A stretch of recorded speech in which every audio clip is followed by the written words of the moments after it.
Hello, നമുക്കൊരു dance ഷൂട്ടിന് വേണ്ടിയിട്ട് റെഡി ആയാലോ? ഒരു ഹെവി മേക്കപ്പ് ലുക്കൊന്നല്ല, ഒരു normal to light to normal makeup ലുക്കാണ്. അപ്പോൾ ഫസ്റ്റ് തന്നെ ഒരു മോയ്സ്ചറൈസറാണ് അപ്ലൈ ചെയ്യുന്നത്. അത് ഡോട്ട് ആൻഡ് കീയുടെയാണ്. നമുക്കൊരു ഹെവി ആയിട്ടുള്ളൊരു മോയ്സ്ചറൈസറിൻ്റെ ആവശ്യമില്ല, അല്ലെങ്കിൽ ഭയങ്കര ഡീപ്പ് മോയ്സ്ചറൈസിങ്ങിൻ്റെ ആവശ്യമില്ല. കാരണം ഇവിടെ നല്ല ചൂടുമാണ്, വേർത്തൊഴുകുന്നുണ്ട്. അപ്പം പിന്നെ ലൈറ്റായിട്ടുള്ള ഈ ഒരു ഡോട്ട് ആൻഡ് കീയുടെ മോയ്സ്ചറൈസറാണ് യൂസ് ചെയ്യുന്നത്. അപ്പം പണ്ടൊക്കെ ഡാൻസ് ചെയ്യുന്ന സമയത്ത് ഞാൻ ഇങ്ങനെ വിചാരിക്കാറുണ്ട്, എന്തിനാണ് ഇങ്ങനെ നമ്മൾ ഈ സ്റ്റേജ് പ്രോഗ്രാംസിൻ്റെ ടൈമൊക്കെ ഭയങ്കര ഹെവി ഡ്രസ്സും അതുപോലെ തന്നെ ഹെവി മേക്കപ്പും കാര്യം. പക്ഷെ കാണാൻ രസമാണ്. പക്ഷെ ആ ചെറുതിലൊക്കെ ഡാൻസ് ചെയ്യുന്ന സമയത്ത് ഇങ്ങനെ വിചാരിക്കും, ഒന്ന് ലൈറ്റായിട്ടുള്ള മേക്കപ്പ്, ഒരു സിമ്പിൾ ഡ്രസ്സ് ഇട്ട് കളിക്കുകയാണെങ്കിൽ എത്ര പെട്ടെന്ന് പണി കഴിഞ്ഞാൽ. അപ്പോൾ ഇതിൻ്റെ മേലെ തന്നെ ഫൗണ്ടേഷനാണ് അപ്ലൈ ചെയ്യുന്നത്. ഫൗണ്ടേഷൻ്റെ കൂടെ മോയ്സ്ചറൈസർ ഉണ്ട്, ഒരു ഗ്ലൂട്ടാഹയ വാസ്ലിൻ്റെ, അതും കൂടി മിക്സ് ചെയ്തിട്ടാണ് ഞാൻ മുഖത്ത് അപ്ലൈ ചെയ്യുന്നത്. അങ്ങനെ ആകുമ്പോൾ ലൈറ്റായിട്ടുള്ളൊരു മേക്കപ്പ് ലുക്ക് മാത്രമേ കിട്ടൂ. മറ്റേ ഹെവി ഫൗണ്ടേഷൻ പൊട്ടി അടിച്ച പോലത്തെ അതൊന്നും കിട്ടത്തില്ല. അതുകൊണ്ട് തന്നെ ഞാൻ ഇങ്ങനെയാണ് മിക്സ് ചെയ്തിട്ട് ചെയ്യുന്നത്. അതുകൊണ്ട് ഫൗണ്ടേഷൻ ഇട്ടില്ലെന്ന് പോലും അറിയാൻ ഉണ്ടാവില്ല. ഭയങ്കര ലൈറ്റ് എന്ന് വെച്ചാൽ ഭയങ്കര ലൈറ്റാണ്. അപ്പോൾ നല്ലോണം മിക്സ് ചെയ്തിട്ട് ഫുൾ അപ്ലൈ ചെയ്തിട്ടാണ് ചെയ്യുന്നത്. അപ്പോൾ ഇതാണ് എൻ്റെ ഔട്ട്ഫിറ്റ് വരുന്നത്. ഒരു കുർത്തിയും പാൻറ്റിനാണെങ്കിൽ ഒരു കഥയുണ്ട്. എത്ര സ്ട്രോങ് എന്നുള്ള പാൻറ്റിനെ കണ്ടാൽ മനസ്സിലാവും കേട്ടോ. ഞാൻ ഒരു വട്ടം ഇങ്ങനെ റോഡ് ക്രോസ് ചെയ്യുന്ന സമയത്ത്, ഓഫീസിൽ നിന്ന് വരുന്ന സമയത്ത് റോഡ് ക്രോസ് ചെയ്യുന്ന സമയത്ത് ഈ ഒരു പാൻറ്റ് തടഞ്ഞ് വീണിട്ടുണ്ട്. എൻ്റെ മുട്ടൊക്കെ നല്ലോണം പൊട്ടി, ഹോസ്പിറ്റലിൽ പോകേണ്ട ഇതായിന്. പക്ഷേങ്കിൽ ഈ പാൻറ്റ് നോക്കിക്കഴിഞ്ഞാലും ഒന്നും സംഭവിച്ചിട്ടില്ല.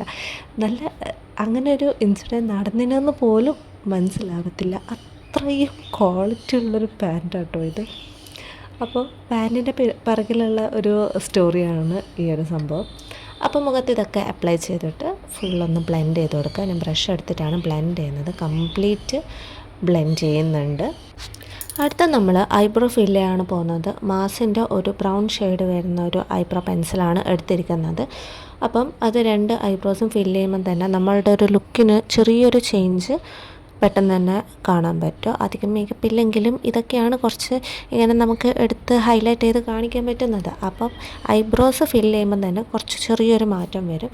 അങ്ങനെയാണ് ഫില്ല് ചെയ്ത് നല്ലോണം സെറ്റാക്കി ബ്രഷ് കൊണ്ട് സെറ്റാക്കി വെക്കുക. അടുത്തത് ഐലൈനർ ഇടുന്നതാണ്. ഇതിന് യൂസ് ചെയ്യുന്നത് ഡാസ്ലറിൻ്റെ വാട്ടർ പ്രൂഫ് ഐലൈനറാണ്. അപ്പം അത് അപ്ലൈ ചെയ്യാം. ഇനി ഒരു ലിപ്സ്റ്റിക്കും കൂടി അപ്ലൈ ചെയ്യുന്നതോടെ നമ്മളുടെ മേക്കപ്പ് ലുക്ക് ഇവിടെ കംപ്ലീറ്റ് ചെയ്യുന്നതായിരിക്കും.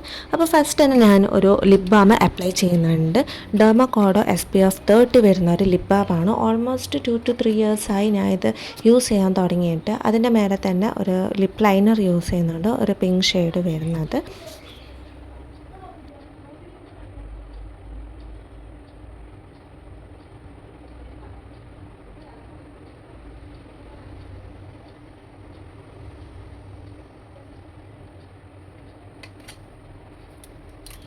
നെക്സ്റ്റ് ലിപ്പ് ലൈനർ ഇട്ടതിന് ശേഷം റെവ്ലോണിൻ്റെ ഒരു ഷെയിംലെസ് എന്ന് പറയുന്ന ഷെയ്ഡ് വരുന്ന ഒരു ലിപ്സ്റ്റിക്കാണ് അപ്ലൈ ചെയ്യുന്നത്. ഈ ഒരു ലിപ്പ് ഷെയ്ഡ് ഞാൻ ഇപ്പോൾ ഡെയിലി യൂസ് ചെയ്യുന്നുണ്ട്. എൻ്റെ ഒരു ലിപ്പ് കളറുമായിട്ട്, കുറച്ചൊരു പിഗ്മെൻ്റഡ് ലിപ്പ് ആയതുകൊണ്ട് തന്നെ ലിപ്പ് കളറുമായിട്ട് കുറച്ച് നല്ലൊരു മാച്ചിങ് വരുന്ന ഒരു ലിപ്സ്റ്റിക്കാണിത്.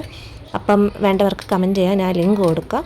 പിന്നെ അതിൻ്റെ മേലെ തന്നെ ഒരു റെവ്ലോണിൻ്റെ കളർ സ്റ്റേ ലിമിറ്റ്ലെസ് മാറ്റ് ലിപ്സ്റ്റിക്കും കൂടി അപ്ലൈ ചെയ്യുന്നുണ്ട്. അപ്പോൾ കുറച്ചുകൂടെ ഒരു ഡാർക്ക് ഷെയ്ഡ് നമുക്ക് കിട്ടുന്നതായിരിക്കും. അതുകൊണ്ട് ഇതും കൂടി അപ്ലൈ ചെയ്യുന്നുണ്ട്. ഇവിടുത്തെ ചൂട് ഒരു രക്ഷയുമില്ല. ഒരു നല്ല പതക്കുന്ന ചൂടാണ്. അപ്പം വേർത്ത് കുളിക്കുന്നുണ്ട്. അപ്പം ഒരു കാര്യം കൂടി മിസ്സായി, പൊട്ട് കുത്തുന്നത്. അപ്പോൾ പൊട്ടും കൂടി കുത്തിയിട്ട് നമ്മളുടെ മേക്കപ്പ് ലുക്ക് കംപ്ലീറ്റ് ചെയ്തിരിക്കുന്നു. എങ്ങനെയുണ്ടെന്ന് ഒന്ന് കമൻറ്റ് ചെയ്യണം. അതേപോലെ തന്നെ അടുത്തൊരു ഹെയർ വേറെ ഒന്നും ചെയ്യുന്നില്ല, ഞാനിപ്പോൾ അഴിച്ചിടാനാണ് വെക്കുന്നത്. അപ്പം ജസ്റ്റ് ഒന്ന് ചീയിട്ട് കോംബ് ചെയ്തിട്ട് ഒരു ഹെയർ സെറമാണ് യൂസ് ചെയ്യുന്നത്. മറ്റേ സ്ട്രീക്സിൻ്റെ ഹെയർ സെറമാണ് യൂസ് ചെയ്യുന്നത്. അപ്പോൾ അതും അപ്ലൈ ചെയ്തിട്ട് ഞാൻ അഴിച്ചിടാമെന്നാണ് വിചാരിച്ചത്. പക്ഷേങ്കിൽ ഞാൻ ഷൂട്ട് ചെയ്യുന്ന സമയത്ത് ഞാൻ ഉദ്ദേശിച്ചത് എനിക്ക് ക്യാമറ കിട്ടിയിട്ടില്ല ഡാൻസ് ചെയ്യുന്ന സമയത്ത്. അതുകൊണ്ട് തന്നെ മുടി എപ്പോഴും കെട്ടുന്ന പോലെ തന്നെ മേലെ കെട്ടാണ് ചെയ്ത് വെച്ചിട്ടുണ്ടായിരുന്നത്.